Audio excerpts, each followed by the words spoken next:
तालियों की गड़गड़ाहट कम नहीं होनी चाहिए। आप सभी से रिक्वेस्ट है कि आप जोरदार तालियों के साथ स्वागत करें हमारे मेहमान विनीत कुमार सिंह का। Uday, over to you.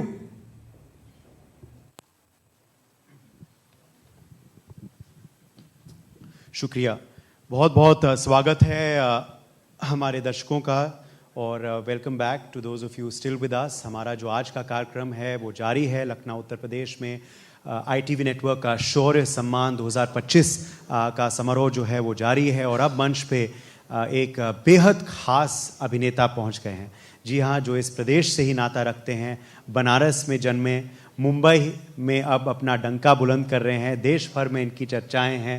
इनकी फिल्म भी शीघ्र गति से आने वाली है बड़े पर्दे पे, उस पर भी चर्चा करेंगे, इनकी ज़िंदगी पे चर्चा करेंगे। मैं बात कर रहा हूँ विनीत कुमार सिंह की। बहुत बहुत स्वागत है आपका। बहुत बहुत धन्यवाद।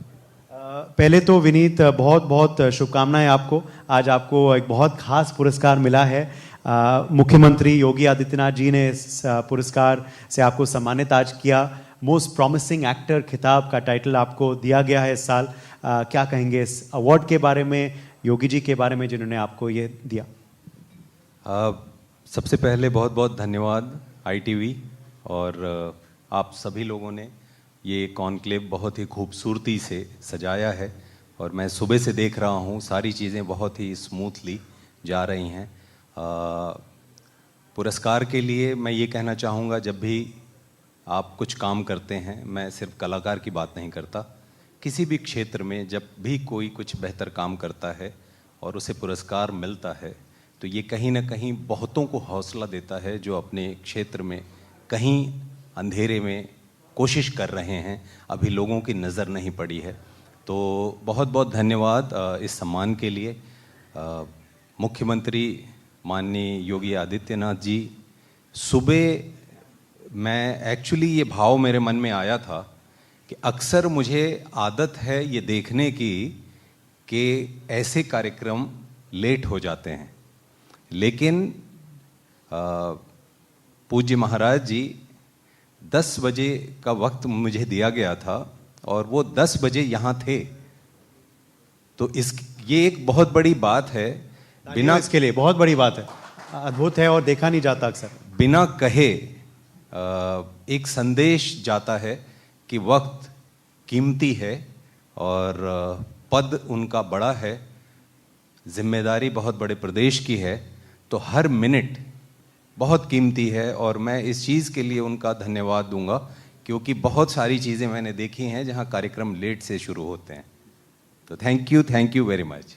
ओके, मैं ये भी आपसे जानना चाहूँगा कि आज का जो शौर्य सम्मान है उस पे आप क्या कहेंगे? हम जो देश के वीर सपूतों को आज नमन कर रहे हैं इस मंच के जरिए, उनके परिवारजनों को सम्मानित कर रहे हैं, बहुत से ब्रेव पुलिस ऑफिसर्स को गैलेंट्री अवार्ड्स से नवाज रहे हैं, इस आयोजन पे आप, जिसका 1 दशक पूरा हो चुका है, क्या कहेंगे? बहुत मतलब आप लोगों को धन्यवाद कि आपने इस तरीके से चीज़ों को देखा है और 10 साल से सतत इस चीज़ को जारी रखा है। मेरी शुभकामना है कि आगे भी इसे ऐसे ही जारी रखें। मैं यहीं बैठा था और जब उन वीर जवानों के परिवार के लोग आके पुरस्कार पा रहे थे, बीच में एक पल आया था जब ऐसा दिल पे कुछ हो रहा था क्योंकि उनका आना, पुरस्कार लेना और जाना, कोई है जो उनके परिवार का चला गया। किसके लिए चला गया? हम जो यहाँ चैन से बैठ के बात कर पा रहे हैं, कहीं ना कहीं उनका योगदान है। जो लोग 24 घंटे सीमाओं पे या अपनी ड्यूटी पे डटे रहते हैं और अपना काम ईमानदारी से जब करते हैं तो उसका असर हमारी ज़िंदगी पे आता है। हम अपने ऑफिस इत्मीनान से जा पाते हैं, हमारे घर की बहन, बेटियां, माँ खुशी से बिना इस बात की चिंता किए घर से बाहर निकलती हैं अपने काम के लिए कि उन्हें कोई परेशानी नहीं होगी। कहीं ना कहीं इन सारी चीज़ों के पीछे ये वही वीर लोग हैं जिन्होंने सर्वोच्च बलिदान दिया है। तो उनको नमन। मैं तो पर्दे का हीरो हूँ, वो असली हीरो हैं। तालियां इस भावना के लिए। और हम देख रहे हैं अब आपने भी वर्दी धारण कर लिया है, आपकी एक नई फिल्म आ रही है शुक्रवार को ही रिलीज़ हो रही है, उसमें आप पुलिस अफसर बन गए हैं। तो ज़रा इस फीलिंग को आप बताइए कि कैसा लगा आपको वर्दी धारण करके इस फिल्म के लिए, इस प्रोजेक्ट के लिए। और फिल्म बहुत ही इंटरेस्टिंग विषय पर है, किताब पर बेस्ड है, उस किताब की भी बहुत चर्चाएं हुई, तो थोड़ा बताइए इस प्रोजेक्ट के बारे में। फिल्म का नाम है मैच फिक्सिंग, और जैसा नाम है पहला ख्याल ये जाता है कि किसी खेल की मैच फिक्सिंग की हम बात कर रहे हैं। ये बिल्कुल किसी खेल की मैच फिक्सिंग की बात नहीं है।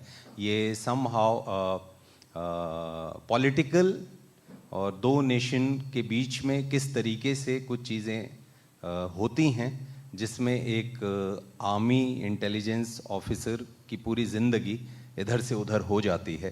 तो ये एक फिक्शन है, फिक्शनल वर्क है।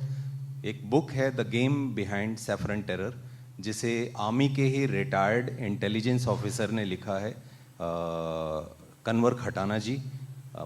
उनकी किताब पे बेस्ड है ये फिल्म मैच फिक्सिंग।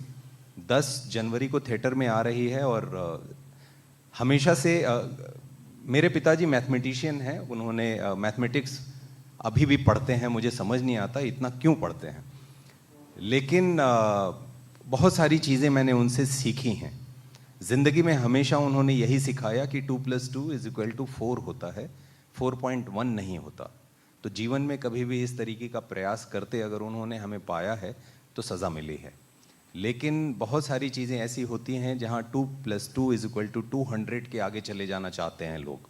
तो मुझे लगता है वो एक ख़तरनाक रास्ता होता है। ये मैच फिक्सिंग हमेशा से ना मुझे एक सपना रहा कि यूनिफॉर्म पहनूं, आर्मी का यूनिफॉर्म पहनूं। तो रियल लाइफ में ना सही, रियल लाइफ में मुझे आर्मी की वर्दी पहनने का मौका मिला है। और जो मेरा किरदार है अविनाश पटवर्धन, ये आर्मी के इंटेलिजेंस यूनिट में काम करते हैं। तो इंटेलिजेंस ऑफिसर होने के नाते इनको फील्ड में अंडर कवर ऑपरेशंस करने होते हैं। तो कई बार वो कहीं कुक के तौर पे कहीं काम कर रहे होते हैं, कहीं किसी और तौर पे काम कर रहे होते हैं। उनकी रियल आइडेंटिटी लोग नहीं जानते, लेकिन जिस मकसद से वो वहाँ आए हुए हैं और काम कर रहे हैं, जब वो वक्त आता है तो वो अपने कवर को ब्लो करते हैं। मैं जब कश्मीर में शूट कर रहा था तो उस समय अंडर कवर वाला पोर्शन शूट हो रहा था। तो मेरा किरदार बावर्ची बन के कहीं काम कर रहे हैं। तो शूट करते समय ये एहसास हुआ कि अगर मुझसे यहाँ कोई गलती होती है तो मेरे पास सेकंड टेक है। लेकिन इस समय जो भी लोग कहीं अंडर कवर किसी ऑपरेशन में हैं उदय जी, अगर उनसे कोई भूल हो गई और अगर उनका कवर जाने अनजाने में एक्सपोज हो गया तो उनको दूसरे टेक का मौका नहीं मिलता। तो ये एहसास मुझे उस वक्त हुआ और ये समझ में आया कि कितनी जिम्मेदारी का काम है। तो हम लोगों ने कोशिश की है एक अलग तरह की कुछ कहानी कहने की। बाकी आप देखिएगा और बताइएगा। जी बिल्कुल। और हम देख पा रहे हैं कि सैफरन टेरर का भी जिक्र है पोस्टर पर। तो ये बड़ा अद्भुत एक दौर था। आज सनातन के ऊपर कितनी चर्चा हो रही है देश भर में, आज के मंच पे भी, मगर ये भी एक दौर था जो शायद फिल्म में दिखेगा भी, जब सनातन को आतंकवाद से भी जोड़ा गया, भगवाकरण को आतंकवाद से भी जोड़ा गया। मैंने अभी दिल्ली में बहुत सारे इंटरव्यूज़ हुए और मैंने ये बोला भी कि सैफरन ये जो रंग है, ये रंग मैंने देखा है जब मैं छोटा था। मेरी माँ जब पूजा करती थी, आप ये माइक ले लीजिए। ये सैफरन जो रंग है, मैंने बोला भी कि बचपन से मैं देखता आ रहा हूँ कि मेरी माँ जब पूजा करती थी, हम लोग भी नहाने के बाद जब पूजा स्थल पे बैठते हैं तो वहाँ ये रंग मैंने देखा है। मैं बनारस का रहने वाला हूँ, तो संकट मोचन मंदिर में जब मैं दर्शन करने जाता हूँ तो वो जो तिलक अपने हाथ से मैं अपने माथे पे लगाता हूँ, या मेरा कोई मित्र या मेरे पिताजी मुझे लगाते रहे हैं, या मैं अपने परिवार के लोगों के लिए दर्शन के बाद वो कागज़ धोने के जो पत्ता होता है वो वो लेके घर आता था, घर के हर सदस्य को तिलक लगाता था। तो मेरे लिए सैफरन शांति से जुड़ी हुई चीज़ है, मेरे लिए सैफरन श्रद्धा से जुड़ी हुई चीज़ है, मेरे लिए सैफरन पवित्रता से जुड़ी हुई चीज़ है। तो मेरी सारी यादें इस भाव से जुड़ी हुई है। तो मुझे सैफरन टेरर ये अपने आप में कहीं ना कहीं ऐसा लगा कि ये क्या चीज़ है। मैं इस चीज़ को बहुत कोशिश की, लेकिन हमेशा मुझे ये याद आता है कि मेरे पूजा घर में जो हनुमान जी की मूर्ति रखी है, उनके बदन पे जो रंग है, ये वही तो रंग है। मैं उन हनुमान चालीसा में पढ़ता हूँ तो ये मन मानने को ही नहीं तैयार होता कि ये कैसे हो सकता है। तो मेरे लिए ये पवित्रता का रंग है। तो मुझे ये बात समझ नहीं आती। मैं आपसे एक और सवाल पूछना चाहता हूं कि ये क्या आपके जिद्दीपन का प्रतीक था, ये क्या आपके कला का प्रतीक था, या ये आपके रिजॉल्व का प्रतीक था कि आपको एक सोलो हीरो फिल्म ही करनी थी हिंदी फिल्म इंडस्ट्री में? ये क्या आपका यूपी में जो हम देखते हैं जो एटीट्यूड और जो क्या कहते हैं डिटर्मिनेशन होता है यहाँ के लोगों में, वो था कि आपने कहा अगर फिल्म मिल नहीं रही है किसी के जरिए तो खुद ही लिख लेता हूँ फिल्म और मैं ही रहूँगा। और मैं बताऊँ कौन सी फिल्म का जिक्र कर रहा हूँ? मुक्काबाज का। ये लिखा इन्होंने ही है और अभिनय तो खैर इनका हमारे एंकर ने भी चर्चा कर ही ली है। जब how did this happen and what do you attribute it to? मैं जब मुंबई गया था, ये बात है सन 2000 के आसपास की, तो मेरे बैग में कुछ सामान था और सपना था। वो सामान आज कहाँ है मुझे पता नहीं, लेकिन वो सपना मेरे साथ जिंदा रहा है और आज भी जिंदा है। और जब सपने देखने हैं तो बड़े सपने देखिए, जीवन एक ही है, छोटा सपना क्यों देखना। तो मेरा सपना हमेशा से बड़ा रहा और सही तरीके से उसे पाने की जिद रही। खुद को इवॉल्व करता रहा, सीखता रहा। सन 2013-14 की बात है जब गैंग्स ऑफ वासेपुर हो गई थी, अगली, बॉम्बे टॉकीज़ हो गई थी। ये सारी फिल्में अंतर्राष्ट्रीय स्तर पे गईं, बहुत सारे फिल्म फेस्टिवल्स पे गईं। बेस्ट सपोर्टिंग एक्टर्स के लिए नॉमिनेशंस मिले, अवार्ड मिले, बहुत कुछ हुआ। लेकिन मेरे सपने के आसपास कुछ नहीं होता था। तब मैंने जिद पाली कि कोई बात नहीं, लोग अगर मेरे लिए ये नहीं सोच रहे हैं तो मैं तो सोच सकता हूँ, मुझे किसने रोका है। तो मैंने अपनी बहन के साथ, मेरी बहन का नाम है मुक्ति सिंह श्रीनेत, मुक्ति और मैंने तय किया कि खुद के लिए फिल्म लिखेंगे। तो फिल्म लिखी और बाहर निकला, डायरेक्टर्स प्रोड्यूसर्स के ऑफिसेज जाना शुरू किया। मेरी शर्त ये होती थी कि अगर ये फिल्म बनानी है तो हीरो मैं हूँ, और अगर इस पे कोई बात आप करेंगे तो ये कंडीशन नॉन नेगोशिएबल है। तो चाय पीता हूँ और चलता हूँ। तो ये जिद थी। तो एक फिल्म लिखने और ये फेज़ की कोई प्रोड्यूसर आ जाए, कोई डायरेक्टर आ जाए, तो ये सब कुछ मिला के शूट करके मुझे लगता है 5-5.5 साल मेरी ज़िंदगी के इस फिल्म पे लगे। और जब वो फिल्म हुई तो मुझे लगता है मेरी ज़िंदगी के 10 साल मुझे इस एक फिल्म ने लौटा दिए। बहुत सारी आज़ादी मिली, एक अलग तरह की पहचान मिली, और अब लोग ये मानते हैं कि भाई ये अगर बोल रहा है विनीत कि ये चीज़ मैं करूँगा तो ये करेगा। सही बात है। आप बोलते बहुत अच्छा हैं और लिखते भी बहुत खूब हैं, जैसे आपने अभी चर्चा की, मगर क्या आप सुनाते भी अच्छा हैं? क्या कोई कविता आज इस अवसर पर सुनाना चाहेंगे? कुछ मन में आ रहा है आज ख्याल? अब गाने तो लिखे हैं मैंने, मेरी फिल्म अगली में भी गाना लिखा है, वास्तव की सीक्वल थी उसमें भी एक गाना लिखा था, महेंद्र सिंह धोनी के ऊपर एक गाना लिखा है, वो बाहर भी है। मैं एक किताब है, सभी जानते होंगे, साहित्य जगत में बहुत बड़ा नाम है उनका, कवि रामधारी दिनकर सिंह। तो दिनकर जी की एक कविता है जो तृतीय सर्ग की है, कृष्ण की चेतावनी। थोड़ी बड़ी है, कोशिश करता हूँ जितनी लाइनें आएंगी आपके साथ शेयर करता हूँ। ये उस समय की बात है जब पांडव इनका वनवास पूरा हो गया था और अब समझौते की बात थी और भगवान कृष्ण स्वयं जो है दूत बन के आए थे। तो जो कहा जाता है ना इमीडिएटर का दर्जा बहुत बड़ा होता है। भगवान कृष्ण दूत बन के आए थे, एक तरीके से आप कहिए इमीडिएटर। तो प्रस्ताव लेके आए थे पांडव की तरफ से कौरवों की सभा में। वर्षों तक वन में घूम घूम बाधा विघ्नों को चूम चूम, सहधूप घाम पानी पत्थर पांडव आए कुछ और निखर। सौभाग्य न सब दिन सोता है, देखें आगे क्या होता है। मैत्री की राह बताने को, सबको सुमार्ग पर लाने को, दुर्योधन को समझाने को, भीषण विध्वंस बचाने को, भगवान हस्तिनापुर आए, पांडव का संदेशा लाए। दो न्याय अगर तो आधा दो, पर उसमें भी यदि बाधा हो तो दे दो केवल 5 ग्राम। रखो अपनी धरती तमाम, हम वहीं खुशी से खाएंगे, परिजन पर असी न उठाएंगे। दुर्योधन वह भी दे न सका, आशीष समाज की ले न सका। उल्टे हरि को बांधने चला, जो था असाध्य साधने चला।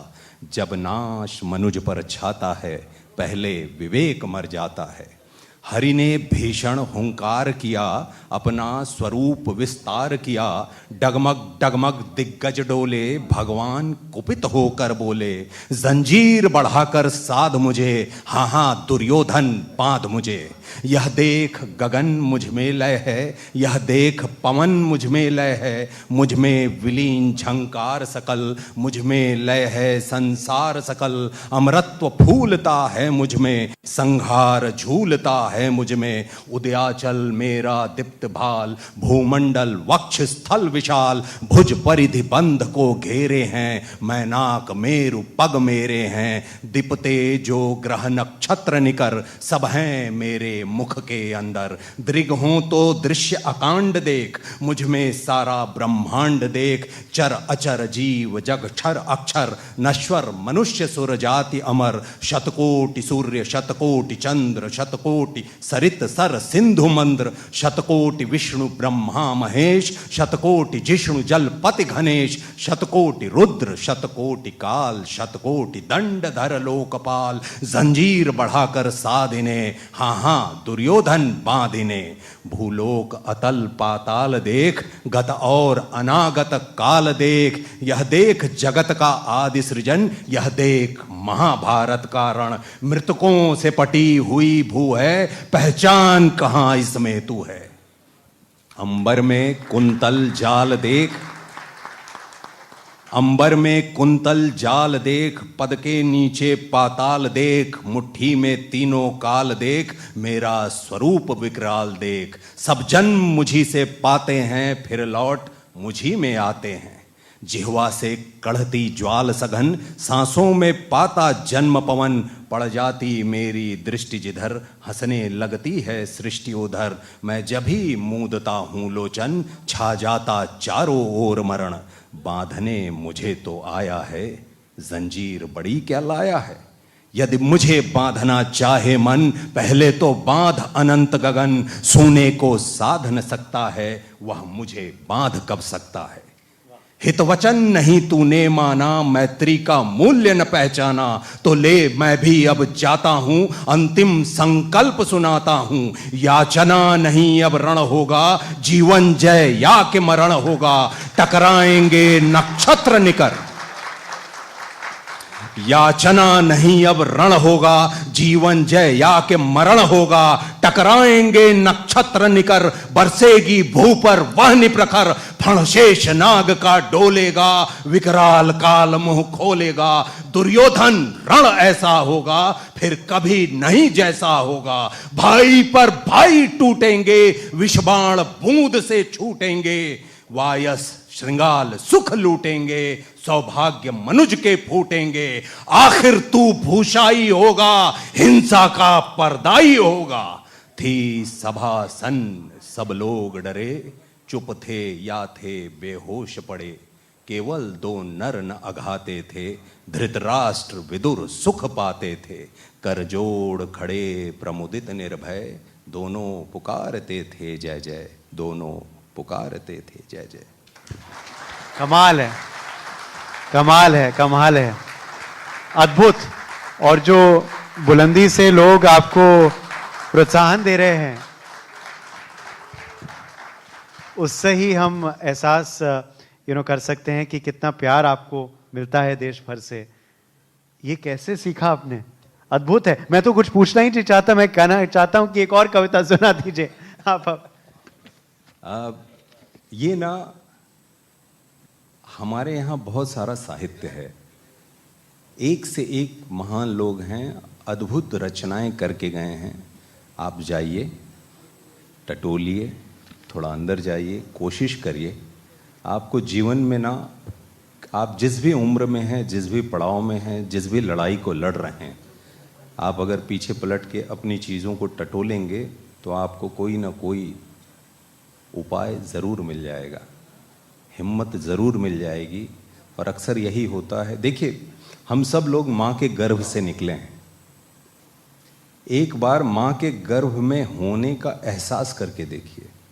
9 महीने जहाँ अपने पैर को ठीक से खोल नहीं सकते, 9 महीने जहाँ आप खड़े नहीं हो सकते, बैठ नहीं कर सकते, सिर्फ आप घूमते हैं, बहुत खुश होते हैं, तो कहा जाता है बच्चा पलट गया है, बच्चा करवट ले रहा है, या बच्चा लात मार रहा है।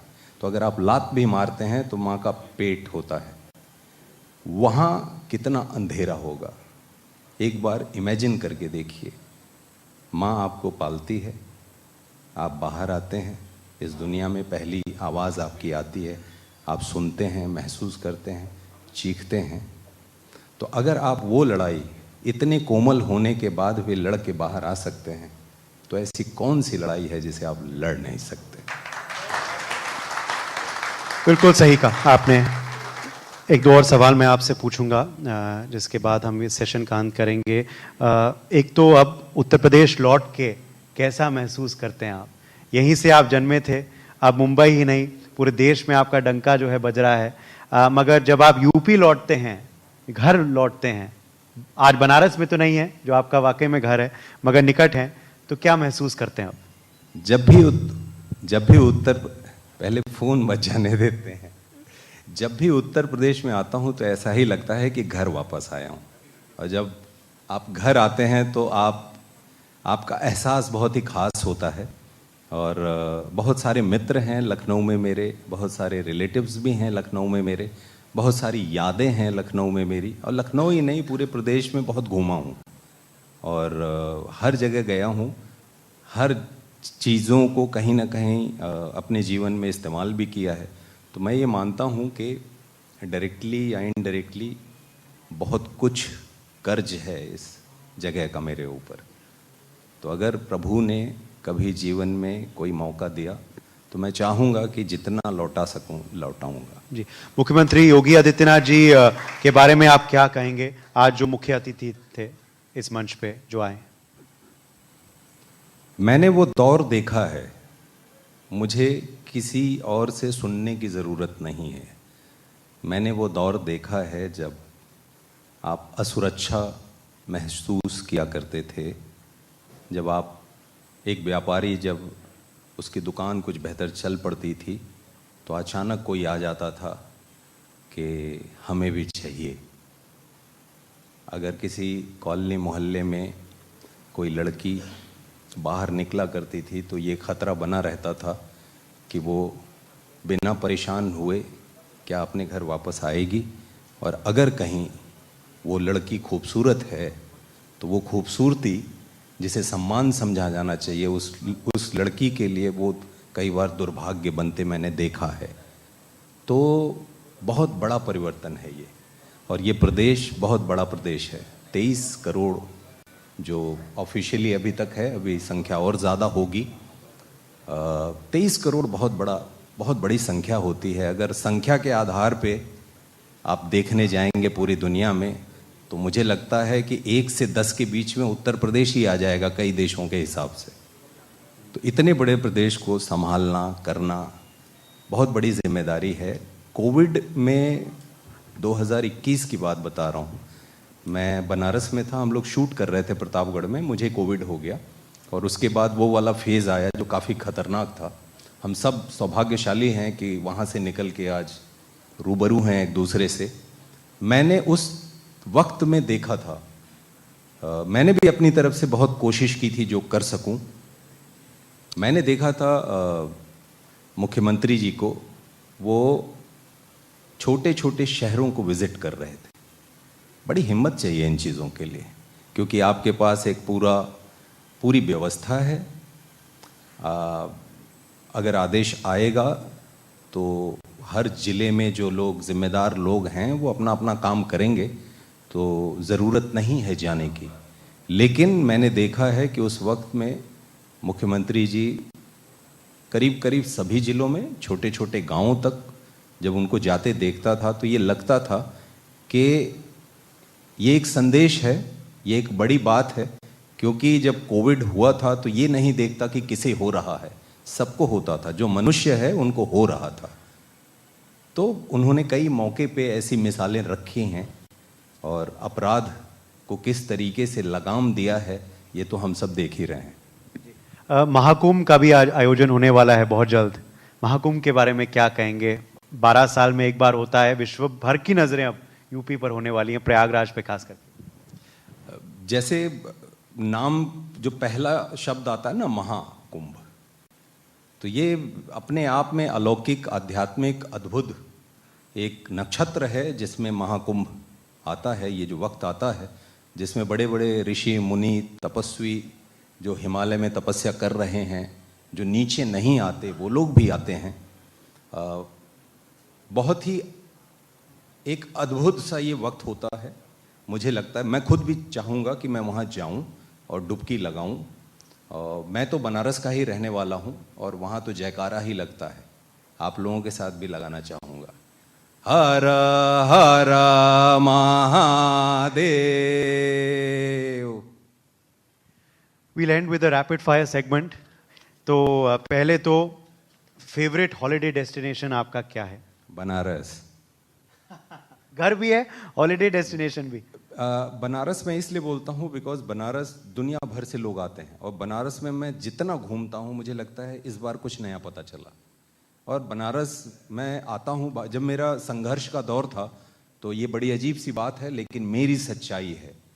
मैं बनारस को मानता हूँ, जैसे सबके पास मोबाइल है तो आप चार्ज करते हैं मोबाइल, तो मैं खुद को चार्ज करता हूँ मेरे शहर में जाके। बनारस जाता हूँ, वक्त बिताता हूँ और खुद को नए तरीके से पाता हूँ जिसमें नई ऊर्जा का संचार है, और फिर से जाके उस नदियों के शहर से समंदर के शहर में जाके भिड़ जाता हूँ। तो जब दौर कठिन चल रहा था तो मैं स्मशान घाट में जाके बैठता था, और क्योंकि मेरे पास जो सवाल आते थे लोगों के, उदय जी, उसके जवाब नहीं थे। सिर्फ मेरे पास नहीं आते थे, मेरे पिताजी से पूछा जाता था, मेरे परिवार के लोगों से पूछा जाता था कि अरे डॉक्टर साहब, क्योंकि शादी है, सामाजिक लोग हैं, जाएंगे ही, तमाम फंक्शन है, मुलाकात होती है और मज़ा लेने वाले भी लोग तो होते ही हैं आपके आसपास।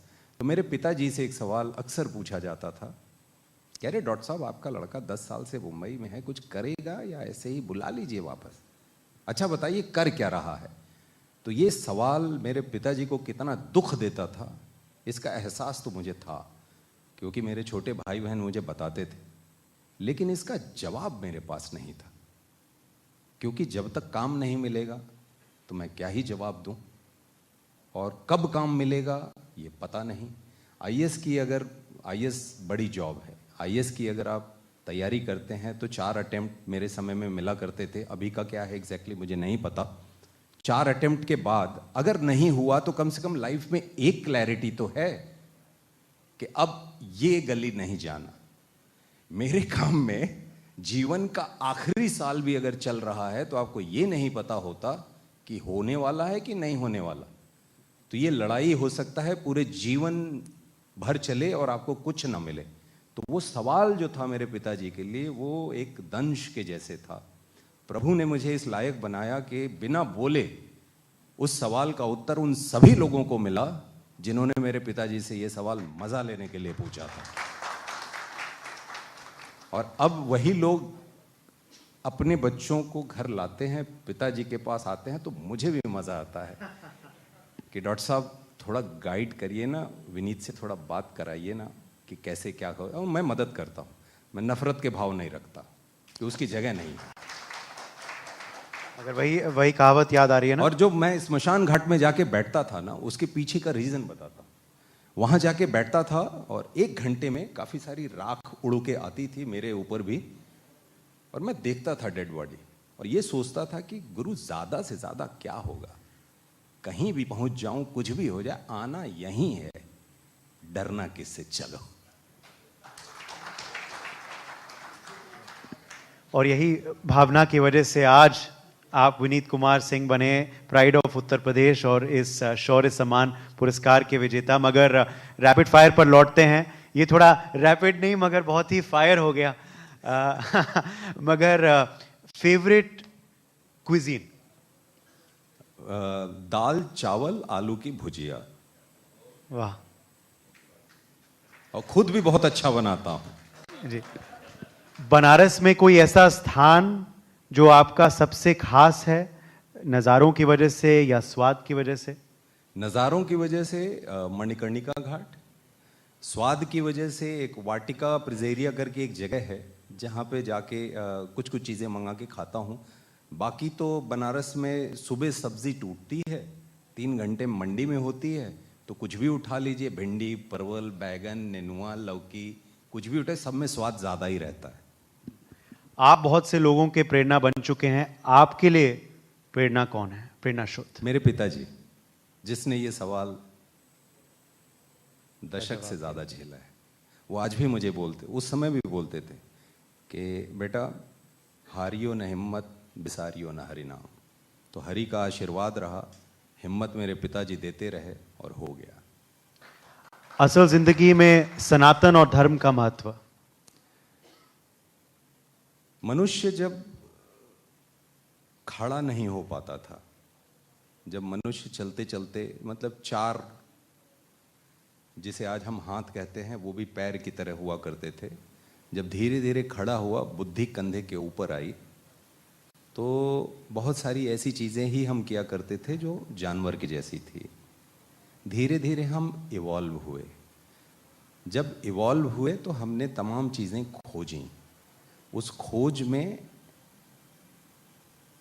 सनातन इवॉल्व हुआ। तो सनातन कोई ऐसी चीज़ नहीं है कि अचानक एक लिमिटेड फॉर्मेट में बन के किसी ने आपको दे दी। सनातन हर जनरेशन ने मिल के बनाया है। सनातन एक जीवन शैली है। सनातन कभी ये नहीं बोलता कि इवॉल्व मत हो। सनातन हमेशा आपको राह देता है कि कुछ और प्रकाश ले आओ, अगर तुम ला सकते हो तो सनातन ये है।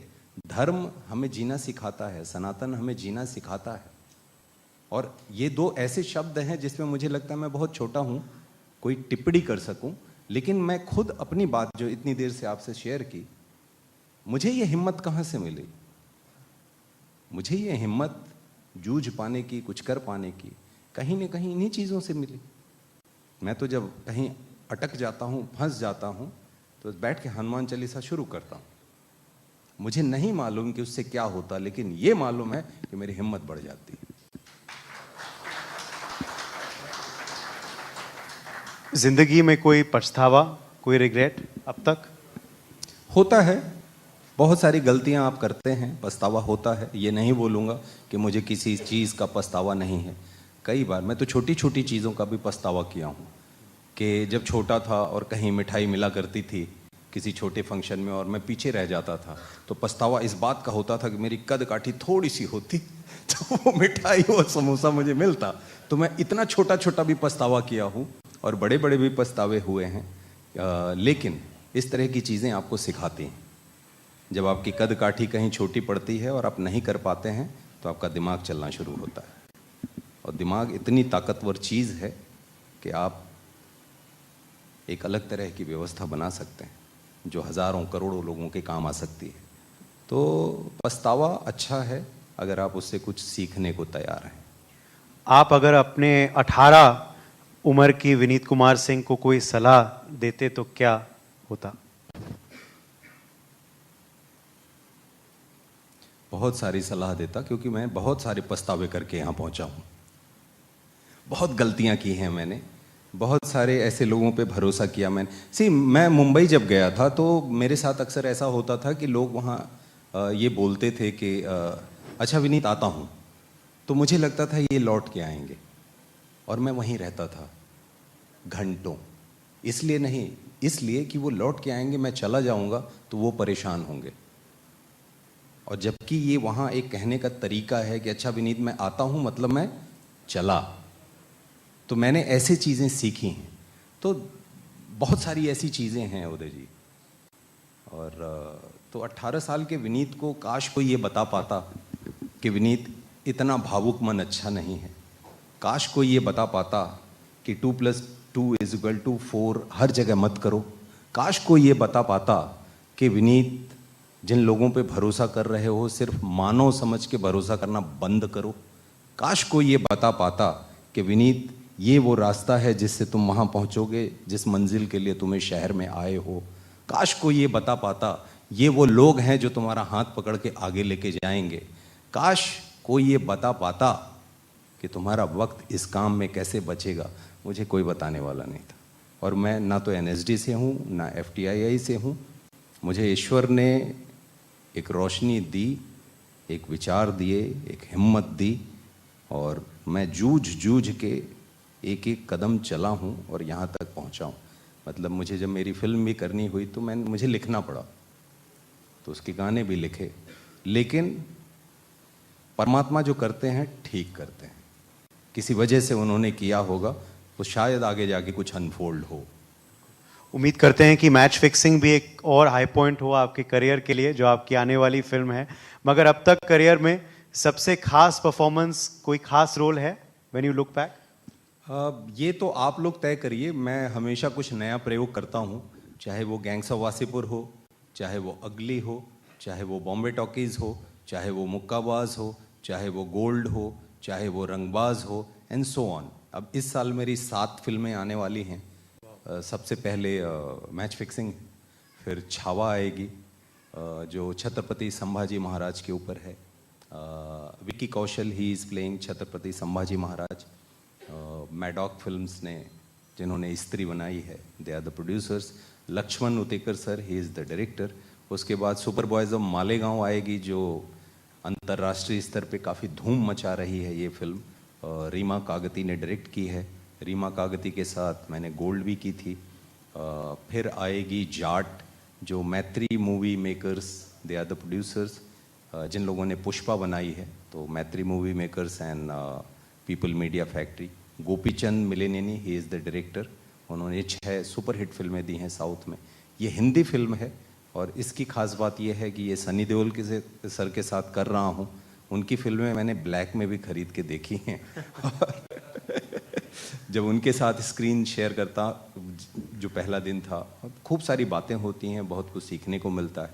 फिर एक मेरा शो है जिसे कबीर खान सर ने प्रोड्यूस किया है, वो एज ए लीड, वो मुझे लगता है अप्रैल से जून जुलाई के बीच में आ जाएगी। फिर एक फिल्म है निशांची, जिसे अनुराग कश्यप सर ने डायरेक्ट किया है, एंड सो ऑन। और डेट्स खाली है। So watch this space for more, as he said. बहुत कुछ बाकी है, और उम्मीद करते हैं ये साल में आपका डंका जो है वो बुलंद रहेगा, और आप और ऊंचाइयों तक आप पहुंचेंगे विनीत। बहुत बहुत शुभकामनाएं आपको। आपकी हाल ही में, आपकी ये सारी फिल्में हमारी फेवरेट तो ज़रूर होने वाली हैं, मगर हाल ही में कोई आपकी फेवरेट फिल्म या परफॉर्मेंस कौन सी रही है जिसका आप जिक्र करना चाहें? मैं सारी दुनिया भर की फिल्में जो आप देखता हूँ। हाँ, दूसरों के मैं सारी दुनिया भर की फिल्में देखता हूँ, और हर जगह के कलाकार को देखता हूँ। बहुत सारा काम हो रहा है, तो किसी एक पर्टिकुलर फिल्म के लिए नहीं बोलूँगा। रिसेंटली एक फिल्म, तमिल फिल्म थी महाराजा, वो आई थी। काफ़ी अच्छा ट्विस्ट था। एंड अभी बाउंड्रीज जो है वो मेल्ट हो रही हैं, भाषा की बाउंड्रीज मेल्ट हो रही हैं। और बिकॉज दुनिया भर का सिनेमा आज यूथ जो है वो एब्जॉर्ब, एक्सप्लोर कर रहा है। तो तो बहुत अच्छे तरीके से लोग इवॉल्व हो रहे हैं। तो आई कीप वॉचिंग। तो किसी एक फिल्म के लिए नहीं बोलूँगा, there are so many things. जैसे मुझे अगर बोलूँ ऐसे तो मुन्ना भाई MBBS बहुत अच्छी लगती है, लगे रहो मुन्ना भाई बहुत अच्छी लगती है, 3 इडियट्स बहुत अच्छी लगती है, शोले बहुत अच्छी लगती है, और मदर इंडिया बहुत अच्छी लगती है। बहुत सारी फिल्में हैं। मन नहीं कर रहा ना कि ये सेशन का अंत करूं। देखिए, दर्शक कह रहे हैं आप बोलते रहिए, इनको हम सुनते रहेंगे, यही हमारा भी मन है। मगर फिलहाल वक्त की कमी है, तो मैं आपको बहुत बहुत शुक्रिया अदा देता हूं कि आप आज ITV नेटवर्क के शौर्य सम्मान पे आप आए विनीत कुमार सिंह, और बेस्ट विशेस देता हूं आपकी आने वाली पिक्चरों के लिए। And congratulations once again on your award. Thank you so much. आप लोगों ने इतने मन से सुना, मेरा मन प्रफुल्लित है। मेरे लिए दुआ कीजिए, मेरे लिए प्रार्थना कीजिए कि प्रभु मेरे रास्ते की बाधाओं को हटा दें। धन्यवाद। बहुत बहुत शुक्रिया विनीत। स्टेट पार्टनर उत्तर प्रदेश सरकार, Co-powered by Indira gas, associate sponsor shifting की टेंशन बड़े भैया है ना, अग्रवाल पैकर्स.in, vision business innovation communication, education partner ITV next international media and management school. Mic on करिए। हेलो। डेट्स इसलिए नहीं खाली है कि काम नहीं आ रहा है, डेट्स इसलिए खाली रखा हूं क्योंकि मुझे ये पता है मैं तैयार बैठा हूं, अब मुझे वो चुनना है जो मुझे करना है। जानबूझ के डेट्स खाली रखी। विनीत जी, आपको कहने की जरूरत नहीं है, 7 फिल्मों का जिक्र किया आपने, लाइन में है जी। का सुने चाहत हो, पूछा। अरे बनारस का तो मतलब आदमी में रस हो, बनारस ही शब्द ऐसा ना हो में बना बनाया रस है। तो बनारस का मतलब मौज अलग है। दुनिया भर घूमला, अगर बनारस ना गिला तो का घूमला मर्दे।